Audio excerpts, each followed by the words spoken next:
يا ربي بالمصطفى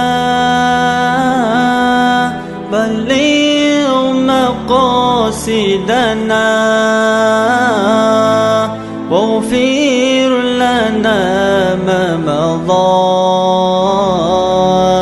يا واسع الكرم يا ربي بالمصطفى بلغ مقاصدنا واغفر لنا ما مضى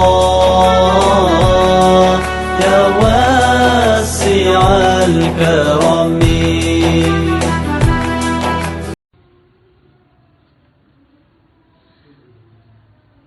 الفاتحة. أعوذ بالله من الشيطان الرجيم. بسم الله الرحمن الرحيم. الحمد لله رب العالمين الرحمن الرحيم مالك يوم الدين إياك نعبد وإياك نستعين اهدنا الصراط المستقيم صراط الذين أنعمت عليهم غير المغضوب عليهم ولا الضالين آمين. بسم الله الرحمن الرحيم. سبحانك لا علم لنا إلا ما علمتنا إنك أنت العليم الحكيم. اللهم ارزقنا فهم النبيين وحفظ المرسلين وإلهام الملائكة المقربين.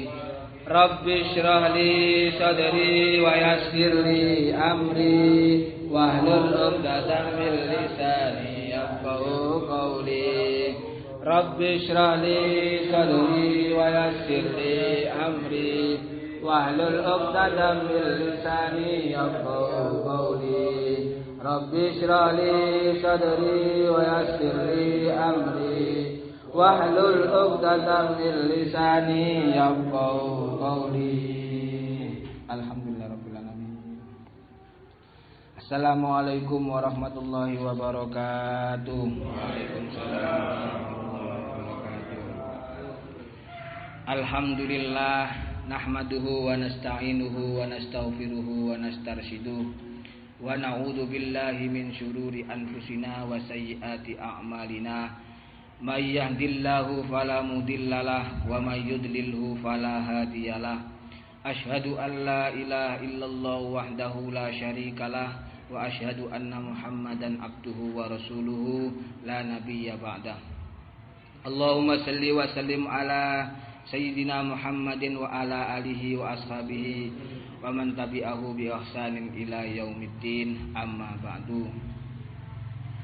Para hadirin, para jamaah pengajian dan istighosa Wiji Ndresmo Surabaya yang saya hormati, marilah kita bersama-sama memanjatkan syukur kehadirat Allah Subhanahu wa taala atas banyaknya karunia yang telah diberikan kepada kita semua, sehingga kita semua dapat bersama-sama menghadiri majelis yang insya Allah penuh barokah dan penuh manfaat menika. Nggih. Lan mugi-mugi kula kali panjenengan sedaya dipun paringi kalian Gusti Allah saged istiqomah, nggih, saged istiqomah bagaimanapun keadaannya. Nggih. Shalawat serta salam semoga terlimpahkan kepada junjungan kita baginda Nabi Muhammad sallallahu alaihi wasallam beserta keluarganya, sahabatnya hingga orang-orang yang mau mengikuti beliau dengan sebaik-baiknya. Nggih. Monggo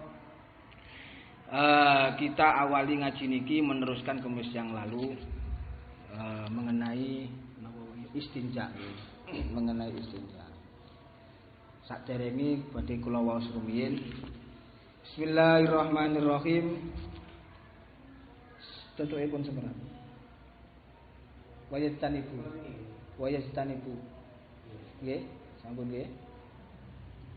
Nggih, sampun nggih. Bismillahirrahmanirrahim. Qala al-musannifu rahimahullahu taala wa nafa'ana bihi wa bi ulumihi wa bi asrarihi fid dharain amin. Ya mujibas sa'ilin. Bismillahirrahmanirrahim. Waya jetanibu lan ngetohono wujuban kelawan wajib. Sapa qadil hajati wong kang nekani hajat. Istiqbalal kiblati ing madhep kiblat. Al ana ing dalam sak mangkin. Wahia utawi kiblat al ana iku al Ka'batu Ka'bah.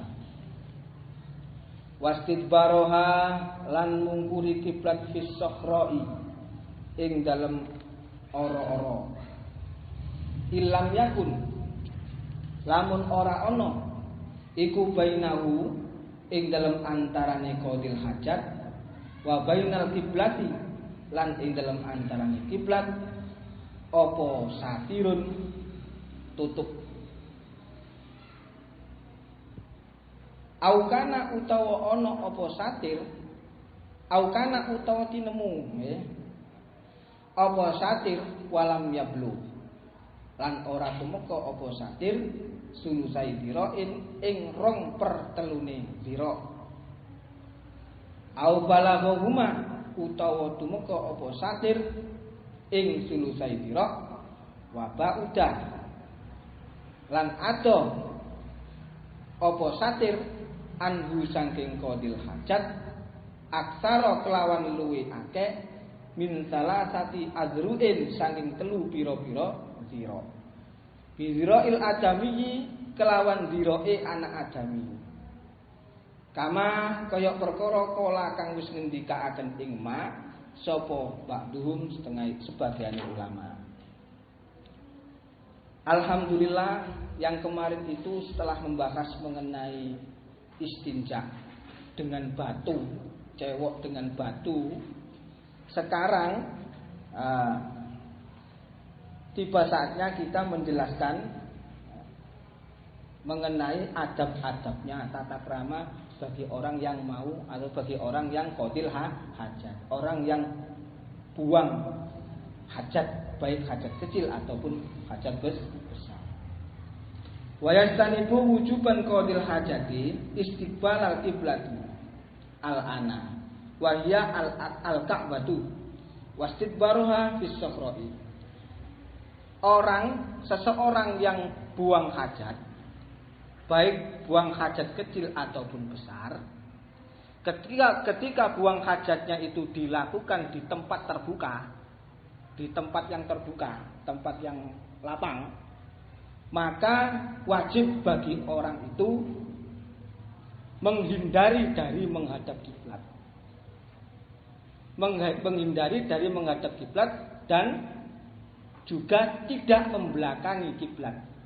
Jadi selain tidak menghadapi juga tidak membelakangi, tak mungkuri. Ngerti nggih? Jadi orang kalau buang hajat, ketika buang hajatnya itu di tanah lapang, artinya tanah lapang ya kok mboten kudu lapangan sepak bola. Tapi tanah yang terbuka. Nggih, tanah yang terbuka. Maka orang tersebut wajib tidak menghadap kiblat dan tidak membelakangi kiblat. Yang dikehendaki kiblat di sini adalah kiblat yang sekarang. Napa niku? Ka'bah. Gitu? Kiblat yang sekarang niku Ka'bah. Yang selama ini kalau kita sholat menghadap kiblat, pundi niku Ka'bah. Nah, kemudian seseorang itu wajib, ya, seseorang itu wajib tidak menghadap kiblat, tidak membelakangi kiblat juga. Ketika qadil hajatnya dilakukan di tanah lapang, itu dengan syarat, ada catatannya, ada ketentuannya. Tidak bolehnya menghadap kiblat dan tidak bolehnya membelakangi kiblat, itu dengan syarat ilam yakun bainahu wa bainal kiblati satirun. Jika di antara orang yang qadil hajat, di antara orang yang buang hajat itu dengan kiblat itu tidak ada penutup. Tidak ada yang menutupi. Tadi los-los ngoten mawon. Jadi orang yang qadil hajat itu wajib tidak menghadap kiblat dan tidak membelakangi kiblat ketika buang hajatnya di tanah lapang itu dengan catatan kalau tidak ada penutup di antara dia dan kiblat. Ya, saged diterangkan. Atau ada penutup tetapi tidak memenuhi standar. Ada penutupnya tapi tidak memenuhi standar. Artinya penutupnya itu terlalu pendek, tidak mencapai ukuran 2/3 ziro. Ada penutupnya memang, tapi aukana walam yablu sulusai ziroin. Ada penutupnya, tapi boten tidak mencapai standar, tidak ketinggiannya itu tidak mencapai 2/3 ziro. Utawa au balaghahuma, atau ada penutupnya dan juga mencapai standar, ketinggiannya sudah mencapai 2/3 ziro. Mencapai standar boten? Ada penutupnya nggih, tetapi terlalu jauh jaraknya. Antara dia dengan penutup itu loh, jauh jaraknya. Kira-kira melebihi dari 3 ziro. Terlalu jauh. Ono tutupnya tapi tebel. Nggih. Nah, ini juga tidak boleh menghadap kiblat ketika itu atau membelakangi kiblat. Pertanyaannya, ziro niku sak pinten? Ukuran ziro niku berapa? 1 ziro itu bermacam-macam ulama berpendapat. Ini yang saya sebutkan satu, misalkan pendapatnya Imam An-Nawawi. Beliau mengatakan kira-kira 1 ziro itu 44,8 misalkan ya sentimeter. Coba 44,80 napa niku nggih? Nggih. Kok napa? Nggih, sentimeter lah gitu. Pinten niku. Nah, nggih. Niku dikali 2. Kan 2/3. Niku sampean kali nggih, dikali 2 kemudian dibagi 3. Kurang lebih hasilnya mungkin 30 cm. Pendek sebetulnya. Tapi sudah cukup. Wes, pinten-pinten sak pinten? Niki pinten niki? Niki lho, kitab niki lho. Sekitar sak pinten nggih? Kurang lebih. Sudah cukup dibuat penutup. Sudah cukup dibuat penutup Anda atau seseorang qadil hajat yang di tempat lapang tadi untuk menutupi dirinya di antara dia dan kiblat. Sakit diterami ini. Ngaten. Jadi ukuran ziro seperti itu. Jadi kalau misalkan 44,8 dikali 2 itu hasilnya berapa, lalu dibagi 3, itu kira kurang lebih 30 sentian lah. Dan itu sudah bisa dibuat penutup panjenengan di antara panjenengan kali kiblat di saat qadil hajat. Bismillahirrahmanirrahim. Lalu seandainya panjenengan bertanya, kula pengen semua bagaimana sih detailnya menghadap itu. Tadi kan dikatakan bahwasanya orang kalau buang hajat di tanah lapang itu tidak boleh menghadap atau membelakangi kiblat. Ya kan? Dengan catatan yang seperti tadi, jika di antara dia dengan kiblat tidak ada satir. Lalu pertanyaannya menghadap niku bagaimana? Gus, napa sing dimaksud menghadap? Menghadap itu, menghadap itu adalah wal muradu bistiqbaliha istiqbalu syakhsi biwajhihi laha bil bauli awil ghaiti alal hayatil ma'rufah. Yang dimaksud menghadap kiblat itu menghadapnya seseorang kepada kiblat dengan menggunakan mukanya. Mukanya pundi? Nggih, menghadapnya seseorang ke kiblat di saat posisi dia qadil hajat. Nah, kawangane ngaten. Menghadapnya ke kiblat ini dengan menggunakan mukanya. Mukanya pundi niki. Jadi seandainya dadanya tidak menghadap kiblat tapi mukanya menghadap kiblat, iku padha karo menghadap. Panjenengan nyuwun sewu qadil hajat menghadap ngalor. Ngalor niku pundi Indonesia yang pundi? utara. Padahal kiblatnya di barat. Awake panjenengan menghadap utara, tapi wajah panjenengan menghadap utara. Iku padha karo menghadap kiblat. Jadi yang dikehendaki dengan menghadap kiblat, adalah menghadapnya seseorang dengan muka di saat posisi dia qadil hajat. Sekalipun dia itu tidak menghadapkan kotorannya yang keluar dari dua jalannya itu ke kiblat. Sekalipun dia itu tidak menghadapkan kotorannya, amit nggih, ke arah kiblat. Padahal sing madhep wajah itu, kotorannya enggak loh padahal. Nah, ini sudah termasuk menghadap. Saged diterami nggih. Lalu yang dikehendaki dengan istidbar, kalau membelakangi dos pundi? Gus, hanya membelakang. Kalau istidbar menghadap tadi sudah jelas, Gus. Lah sak mungkin kalau membelakangi bagaimana? Kalau membelakangi adalah seseorang yang membelakangi kiblat pada saat dia qadil hajat, pada saat qadaul hajat, pada saat dia membuang hajat dengan punggungnya. Dengan punggungnya. Jadi yang dihadapkan adalah punggungnya. Artinya di belakang dihadapkan ke kiblat itu punggungnya. Dalam posisi dia buang hajat. Ini yang namanya istidbar. Yang namanya membelakangi kiblat. Sebab mengapa ini perlu dijelaskan? Karena banyak orang itu menganggap bahwa yang namanya menghadap itu kan bukan hanya wajah. Harusnya kan dadanya, tubuh badannya seluruhnya menghadap ke sana. Bahkan bila perlu kelaminnya, amin saya nggih, alat kelaminnya ini dihadapkan ke,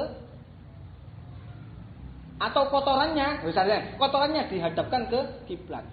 Ternyata yang seperti pemahaman yang seperti itu keliru. Artinya yang selama ini ada orang yang memahami seperti itu pendapat yang salah, pemahaman yang salah. Yang benar yang tadi. Artinya orang itu menghadap dengan muka, tidak dengan dada atau dengan badan saja, apalagi dengan muka dan badannya. Mengapa orang tidak boleh menghadap kiblat pada saat qadil hajat? Karena demi memuliakan arah kiblat. Karena arah yang utama, kiblat itu arah yang utama, arah yang mulia. Makanya panjenengan nek ngaos amal-amal ritual nopo sing sae-sae disunnatno ngadep kulon. Gitu? Gitu? Disunnatno ngadep kulon, nang kulon niku ana Ka'bah, arah yang mulia ini. Sehingga panjenengan pun dalam qadil hajat nek iso aja ngadep kulon demi memuliakan kiblat. Arah kiblat. Pertanyaan lagi, Gus, kalau badhe tanglet malih Gus. Kalau menghadap kiblat di saat qadil hajat, itu hukumnya tadi haram atau tidak boleh atau haram nggih? Ketika dia itu tidak ada satir di antara nggih, di antara dia dengan kiblat. Pertanyaan saya, Gus, seandainya dia itu tidak menghadap kiblat, tetapi menghadap Quran atau membelakangi Quran, itu bagaimana hukumnya, Gus? Saya qadil hajat, tapi saya menghadap kiblat, menghadap Quran, mushaf, atau membelakangi mushaf. Bagaimana, Gus, itu hukumnya? Hukumnya, jawab dia, hukumnya tidak haram. Hukumnya tidak haram. Tetapi kalau dia melakukannya itu dengan ada unsur meremehkan, nah, nggih, dan ada unsur melecehkan, nah, betul nggih? Maka hal itu bisa menyebabkan itu dihukumi haram dan bahkan bisa membuat dirinya kufur, bisa mengakibatkan dirinya kufur kalau dia sengaja angas. Jadi kalau dia melakukannya itu bukan karena apa-apa, memang nggak ada lagi tempatnya dan lain sebagainya, terus kalau apa pembuatan apa-apa, nggak ada maksud seperti itu. Tetapi kalau tindakannya itu terkesan meremehkan, melecehkan Al-Quran, maka itu hukumnya haram bahkan bisa jadi membuat kekufuran. Naudzubillah min. Gus, saya tanya lagi. Lah nek menghadap kuburan ya napa? Kuburan yang dimuliakan, kuburan wali, kuburan nabi misalkan, dos pundi, tidak apa-apa, sama. Tidak apa-apa, sama. Yang penting jangan ada unsur yang aneh-aneh itu tadi. Bismillahirrahmanirrahim. Nggih. Kelanjutannya nggih. Lalu pertanyaannya lagi. Gus, ya. Tadi kan sudah dijelaskan Gus, bahwasanya kalau orang itu qadil hajat di tanah yang lapang atau tanah terbuka itu tidak boleh menghadap kiblat atau membelakanginya, dengan catatan kalau di antara dirinya dengan kiblat itu tidak ada penutup. Dan penutupnya, kalau penutup tadi dijelaskan bahwa penutup tadi harus yang ketinggiannya 2/3 ziro. Pertanyaan saya Gus, satu yang pertama, pertanyaan saya, apakah ada ketentuan penutup tersebut dalam segi lebarnya? Nah, Gus, penutup, untuk penutupnya orang qadil hajat di antara dia dan kiblat, apakah ada ketentuan dalam hal segi lebarnya? Gitu? Dalam masalah lebarnya penutup itu ada dua pendapat. Gitu? Menurut Imam Ar-Romli, tutup bagi orang yang qadil hajat itu harus lebarnya itu harus bisa menutupi seluruh tubuhnya. Misalkan panjenengan niku awak kalau ngeten iki, nah sak menten. Dengan toh sampai sak menten. Saged menutup lebarnya toh, saged menutupi, misalkan saya itu lebar tubuh saya katakanlah 40 cm, maka gunakan tutup yang 40 cm katakanlah ngoten atau lebih untuk menutupi tubuh kita. Itu menurut Imam Ar-Romli. Ngoten nggih.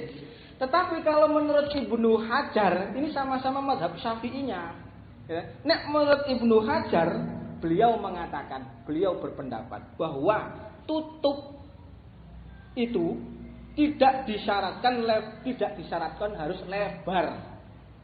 Jadi menurut Ibnu Hajar, tutupnya orang qadil hajat di antara dia dengan kiblat itu tidak harus lebar. La yustaratu ayyakuna lahu aradun. Jadi tidak harus lebar. Tetapi seandainya dia itu ketika qadil hajat gak nemu tutup, nemune namung bajunya sendiri, ujung bajunya dipakai tutup pun enggak sudah cukup. Iki menurut Ibnu Hajar. Jadi lah ujung baju terlalu panjang itu, gitu. Lalu itu panjenengan untuk gunakan tutup, misalkan ngaten. Jadi enggak harus lebar kan tadi. Yang penting sudah nutup, itu menurut beliau cukup. Menurut Ibnu Hajar. Ya. Terus kemudian atau panjenengan itu enggak gunakan tutup dengan tutup yang sebagaimana umumnya, tetapi panjenengan itu menggunakan tanah-tanah yang tinggi.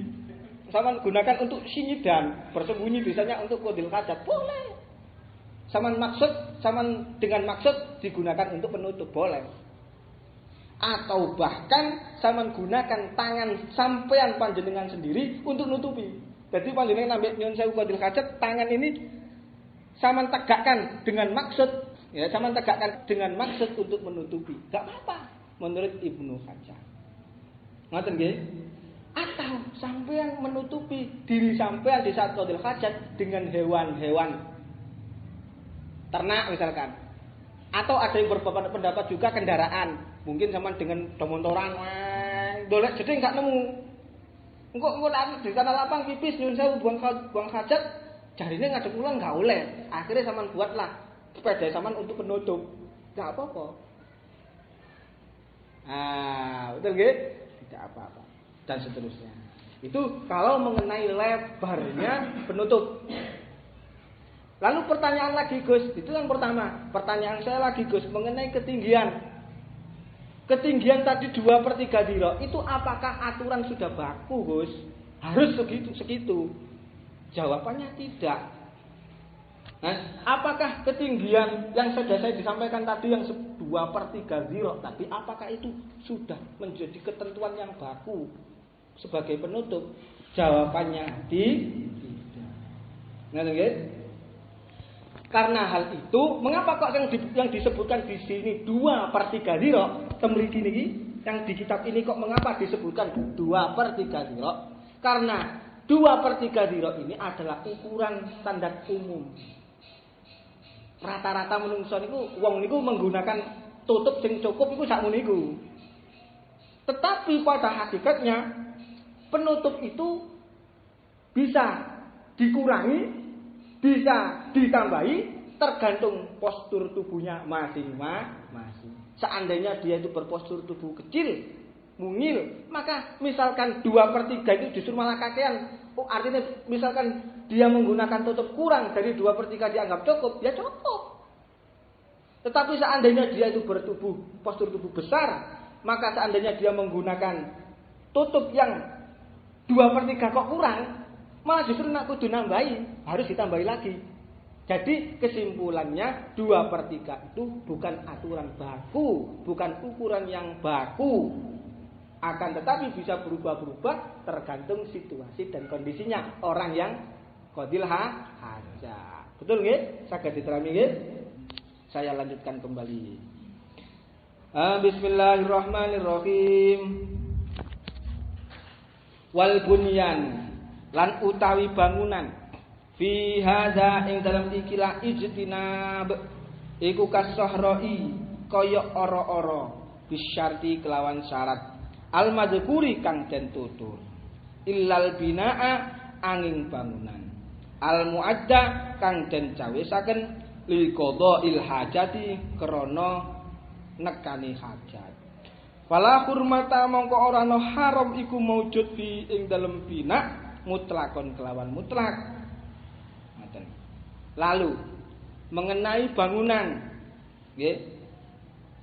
Tadi dikatakan bahwa orang kalau qadil hajat di tanah lapang, gitu, di tanah terbuka, maka dia tidak boleh menghadap kiblat dengan syarat-syarat yang tadi, jika tidak ada satir penutup. Lalu mengenai bangunan, terus bagaimana hukum bangunan? Kalau dia itu qadil hajat di dalam ruangan, di dalam bangunan, itu bagaimana hukumnya? Bangunan itu sama dengan lapangan, artinya sama dengan tanah luang, tanah terbuka, ruang terbuka, tanah terbuka. Jadi dia itu kalau qadil hajat di bangunan, boiku omah, buniku tempat-tempat ruangan apalah itu hukumnya sama seperti di ruang terbuka. Jadi dia itu nggak boleh menghadap kiblat dan membelakangi kiblat selama tidak ada penutup tadi yang disebutkan. Ini kalau di pada bangunan. Kecuali ada pengecualiannya. Kecuali illal binaa al muadda li qada'il hajati. Kecuali kalau bangunan itu sudah di waktu dibangun itu memang disediakan untuk qadil hajat. Memang untuk disediakan, untuk dipersiapkan untuk buang hajat. Seperti apa? Toilet, WC, atau apa. Kalau memang bangunan itu memang disiapkan, disediakan untuk qadil hajat, maka tidak haram secara mutlak. Ngaten nggih? Tidak haram secara mutlak. Tidak haram secara mutlak artinya baik ada penutup atau tidak, baik dia menghadap kiblat atau tidak, baik ada tutupnya itu 2 zirok lebih atau tidak, itu tidak haram kalau memang dia qadil hajatnya, qadaul hajatnya, buang hajatnya dilaksanakan di tempat yang memang disediakan untuk qadil. Betul nggih? Nah, ngerti? Tetapi sekalipun demikian, jadi buang hajat di tempat yang memang disediakan untuk buang hajat itu menghadap kiblat kan tidak haram. Tetapi ada yang mengatakan khilaful afdol, kurang utama menurut Ibnu Hajar. Kurang utamanya kalau memang dia itu selama tidak menghadap kiblat itu tidak ada kesulitan. Sakjane gak ngadep kiblat itu sakjane yo gak ono kesulitan. Lah nek ngono dianjurno, sebaiknya jangan menghadap kiblat. Nggih, tetapi kalau ada kesulitan ya enggak apa-apa. Nggih, contohnya sempit misalkan. Gitu? Atau menjaga kesucian. Kan terus termasuk toh supaya sampe gak kecipratan ngadepe ya noto madhepnya misalkan ngoten. Gitu? Nah, selama dia tidak ada kesulitan di dalam tidak menghadap kiblatnya, maka kalau bisa jangan menghadap kiblat. Karena menghadap kiblat di tempat yang walaupun disediakan untuk qadil hajat itu kurang afdol, khilaful afdol. Ngoten nggih. Bismillahirrahmanirrahim. Wa kharajalan kejaba bikaulina kelawan dawuh ingsun al-ana nyatane dawuh al-ana apa ma perkara kana kang ana apa ma iku kiblatan kiblat awalan ing dalem kawitan kabaitil maqdisi kaya baitul maqdis fastikbaluhu mongko utawi madhep baitul maqdis wastikbaruhu lan mungkuri baitul maqdis iku makruhun makruh. Nah, tadi dijelaskan menghadap kiblat tidak boleh menghadap kiblat. Yang dimaksud kiblat itu kiblat sekarang, bukan kiblat yang pertama. Sebelum umat Islam menghadap kiblat waktu sholat sekarang ini, sebelumnya itu umat Islam punya kiblat yang awal. Gini kan apa? Baitul Maqdis. Ya, kemudian Allah memerintahkan berpindah kiblat ke Ka'bah. Ngerti dong? Nah, jadi yang dimaksud tidak boleh menghadap kiblat itu bukan menghadap kiblat yang lama, tetapi kiblat yang sekarang gini ku Ka'bah. Lalu pertanyaannya, terus bagaimana kalau dia itu menghadap kiblat yang lama? Hukumnya apa? Hukumnya makruh. Jadi dia itu kalau buang hajat menghadap atau membelakangi Baitul Maqdis itu hukumnya makruh.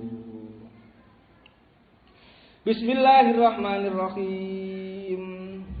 Wa yastanibu lan ngedohono sapa qadil hajat nadban kelawan sunat.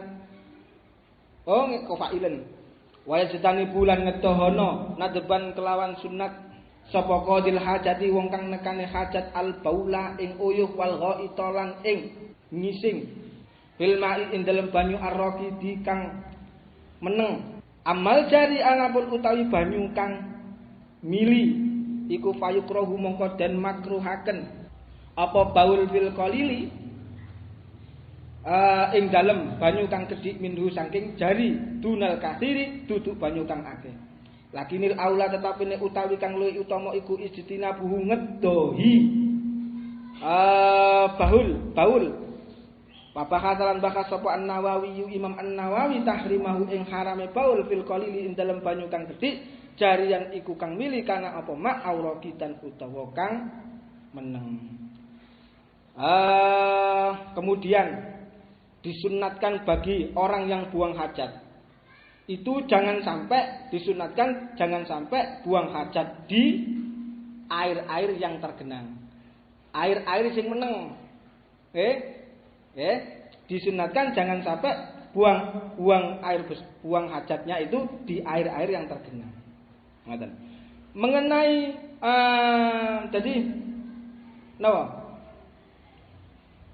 kemakruhan ya, jadi kalau dia itu buang air besar atau buang air kecil di tempat-tempat air yang tergenang itu hukumnya makruh loh, hukumnya makruh. Dan ini tidak ada bedanya baik air itu sedikit ataupun banyak. Kecuali kalau airnya itu terlalu banyak seperti laut atau seperti sing wingi ditakokaken niku napa jenenge arane blumbang ta niku. Itu kan seperti melaut itu banyaknya itu. Ya toh? Maka tidak makruh. Kalau air itu terlalu banyak seperti itu, seperti laut atau yang ditanyakan kemarin itu seperti gelombang, maka buang hajat di sana tidak makruh kecuali di malam hari. Kecuali buang hajatnya itu di saat malam hari. Annal ma'alailan ma'wal jinni. Air itu kalau di malam hari ditempati karo bangsa jin. Nah, air itu kalau di malam hari iku dipanggoni bangsa jin wal isti'adzatu ma'at tasmiyah la tadfa'u syarra atatihim.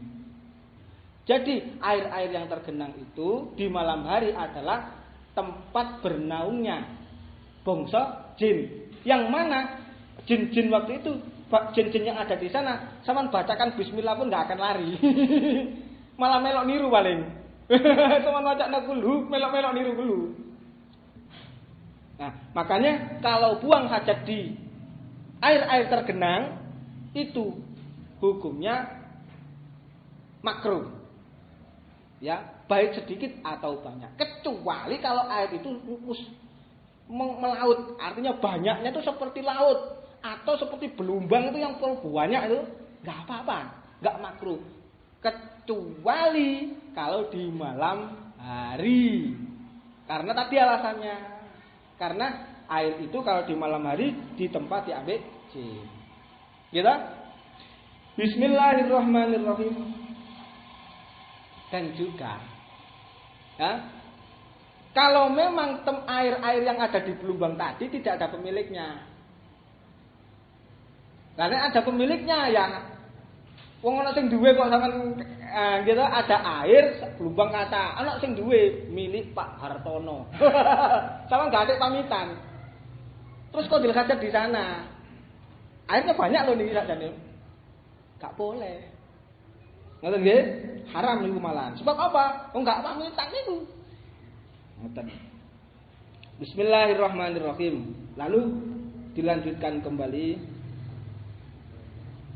Napa? Air yang napa arane? Air yang mengalir.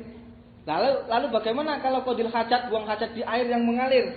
Kalau buang hajat di air yang mengalir, maka hukumnya makruh jika air yang mengalir tersebut sedikit. Ya, tetapi kalau banyak tidak makruh. Sekalipun tidak makruh, lakinil aula ijtinabuhu, sebaiknya hindari.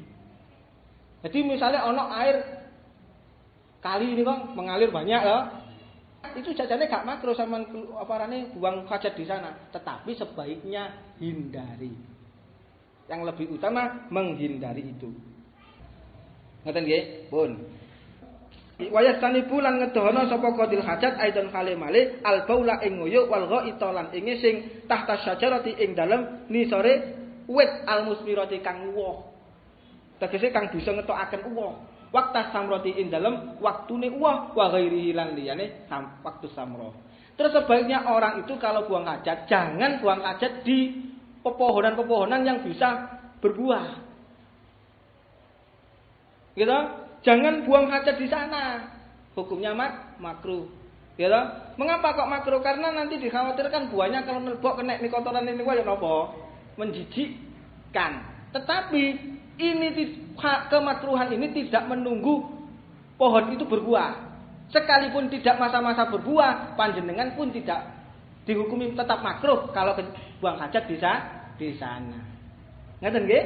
Nah, kurang lebih demikian. Pun muga-muga ngaji niki walaupun sedhik nggih mbeta manfaat lan barokah. Lan sakderenge mantun kula nyuwun sepunten sing kathah. Saya minta maaf yang sebanyak-banyaknya bila mana dari awal hingga akhir penjelasan saya atau bacaan saya ada yang keliru atau yang kurang. Saya mohon dikoreksi, mohon sangat dikoreksi. Pun nggih, muga-muga mbeta ngaji niki mbeta manfaat lan barokah lan saged istiqomah. Nggih, ilauna wallahu a'lam bis-shawab.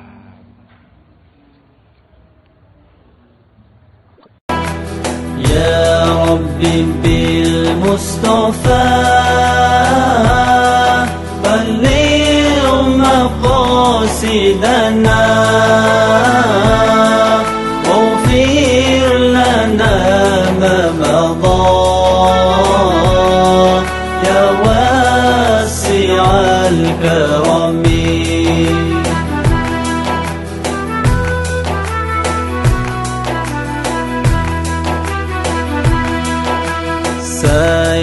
بك أقبت لا زبرازي حرق كله أمة برتاق إلى